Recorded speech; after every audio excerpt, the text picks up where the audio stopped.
Well, it has been a while, so we do have a bunch of NBA headlines to talk about. One of which, with only a little over a month left in the regular season, the conversation for the 2020 MVP is heating up.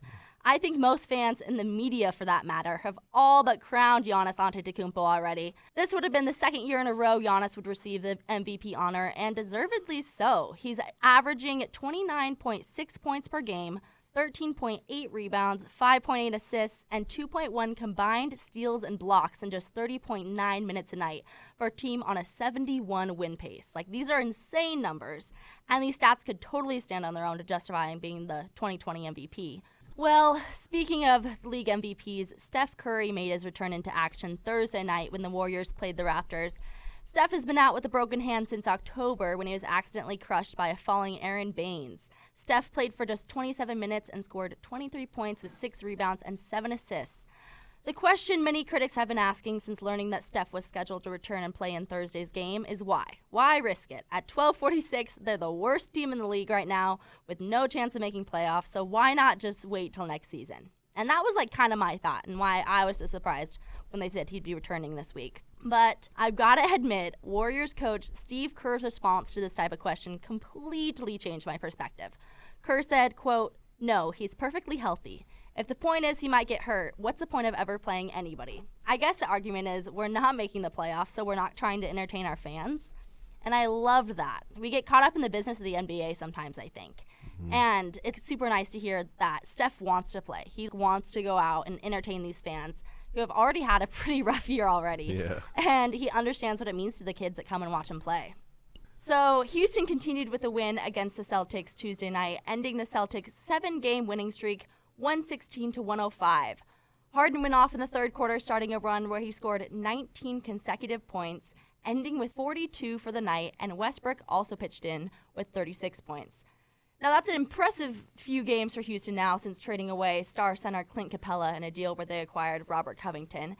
It looks like Houston is going all in with a small ball strategy, with none of their starters over 6'6", in which has earned them kind of a cute nickname, the Pocket Rockets. The Pocket Rockets, that's hard. Or, as Charles Barkley calls them, and not nearly as cute of a nickname, Munchkins. Munchkins? I think Munchkins is better. Yeah, I like that. I had this guy tell me that we should get married so we can have D1 babies. And keep in mind, this guy is a JC, junior college baseball player.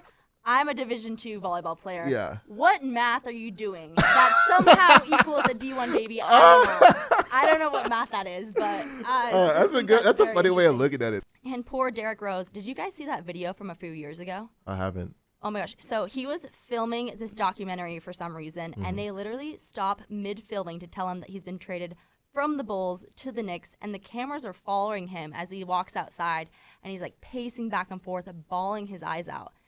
It's just so sad. It was a good trade, actually, but I hate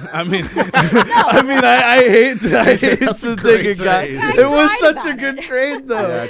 No, I actually like the Dennis Rodman look. Really? I do, the guys who color their hair and shave things into them. I'm strangely into that. Okay. I'm not. Make a statement with your hair. I'm totally down for that. But I'm almost scared to give you my choice. And because first off, I think my dad will disown me. But I do have to say, Larry Bird, circa the mid-'80s. Okay. No. He had that mullet, which was somehow feathered on the sides, then combined it with that super thin blonde mustache. And the whole look was very 1970s porn star. You have the Joe Diffie look. What are you talking about, Lainey? So hard come on. No, that's the only thing you'll ever hear me say negative about Larry Bird. Yeah.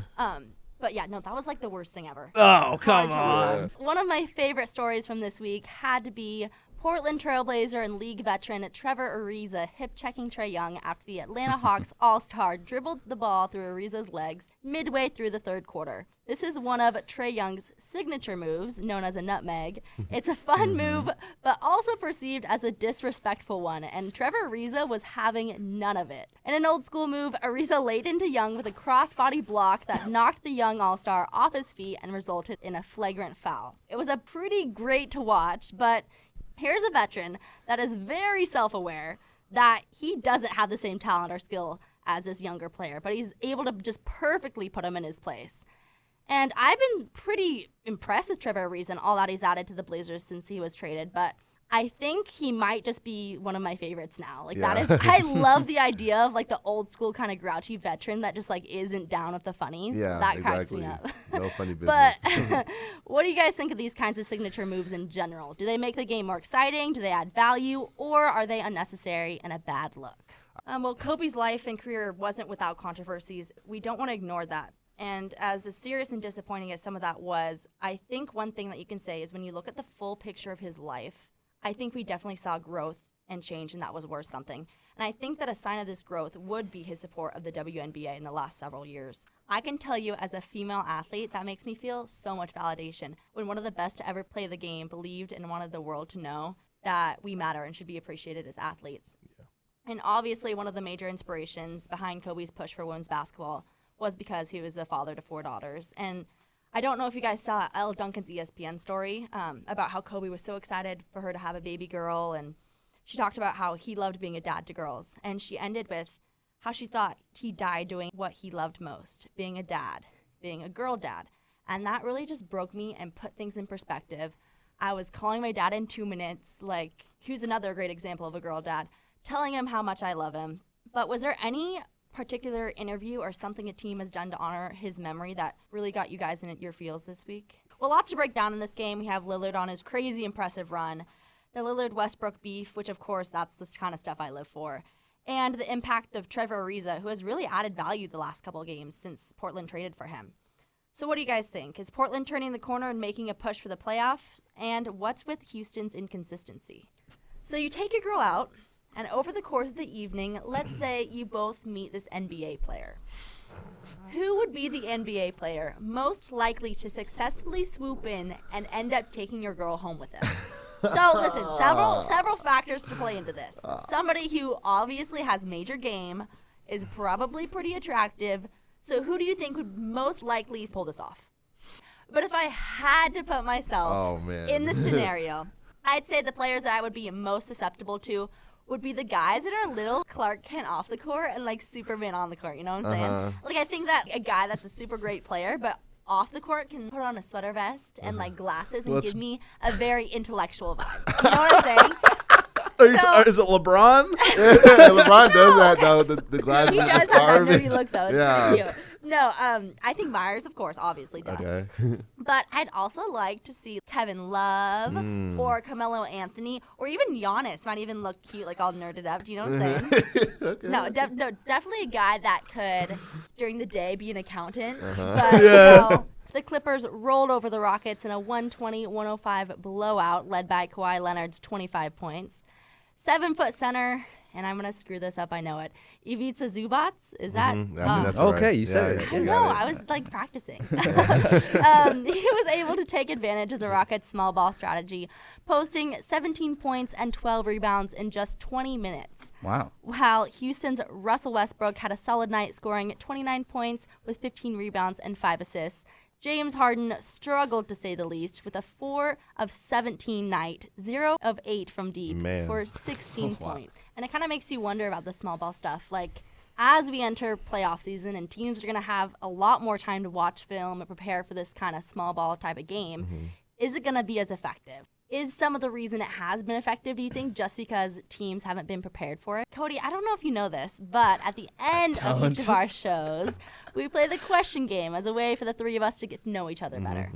Okay. So the rules are just answer the questions honestly, and we say this is a judgment-free zone, which we try not to judge, but sometimes we judge just a little bit.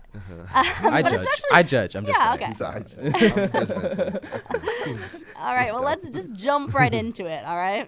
So you're on a first date with somebody you had just recently met. Oh.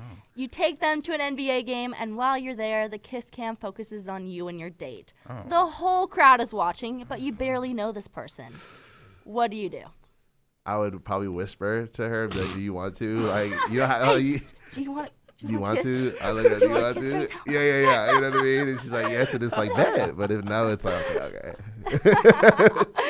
Okay, let's hear it, Cody. I'd kiss her. Okay. I just lean in and do it. Okay. I feel like I don't know, if we're on the kiss cam and she doesn't like it, I'd be like, sorry girl, we were on the kiss cam. I had to. Like I had to. People were staring, you know? I had to just go for it. For me, okay. So I'm a big believer that kiss cams are tacky and should be banned forever. Really? Like, oh yeah. But if I'm in that situation, I can tell you that what I'd hope that I'd be brave enough to do. Mm-hmm. All right, in my mind, the only point of the kiss cam would be to do something so outrageous that you might make SportsCenter, right? True. Ooh. So I think. What is she? What are you gonna do? You can't say it. You can't set it up like that. You can't set it up like that. What's going on? No, listen. I don't think I'd even mess it around with a respectful peck or whatever. Like, I would just go in. I'm talking the kind of kiss that makes everyone around them just like so uncomfortable. Like, where it's less of a kiss and me just eating their face. Like, so terrible to watch. Like, the worst thing ever. That'd be pretty funny to watch. Yeah. Okay. I'm hoping it's either one, get me on SportsCenter because it's so awful to watch, right? Yeah. Or two, at the very least, I'm doing my part in getting the kiss cam banned forever. True. Because of SEC complaints. So either outcome, I think it'd be a win for me. A win-win situation. I guess. So with all that in mind, I think I would have to go with Shaquille O'Neal's Lakers jersey. Oh wow. Yeah, and here's why. Okay. I think Shaq represents everything I connect with about like professional athletes. Crazy talented, but also a ton of personality that makes me want to root for him, right? Mm-hmm. It's a guy I feel pretty good about having up on my wall. Okay. And I can argue that there's no better looking jersey than that purple Lakers jersey. Oh, yeah. So that combined with like the sheer size of the jersey would look so good hanging on my wall. Okay. Yeah, and I think like those were honest critiques, but I think there's definitely a line where it can just like become mean-spirited. And I guess that's kind of the trick, is to do your job honestly and effectively, but really try not to cross that line, I'd say. I agree.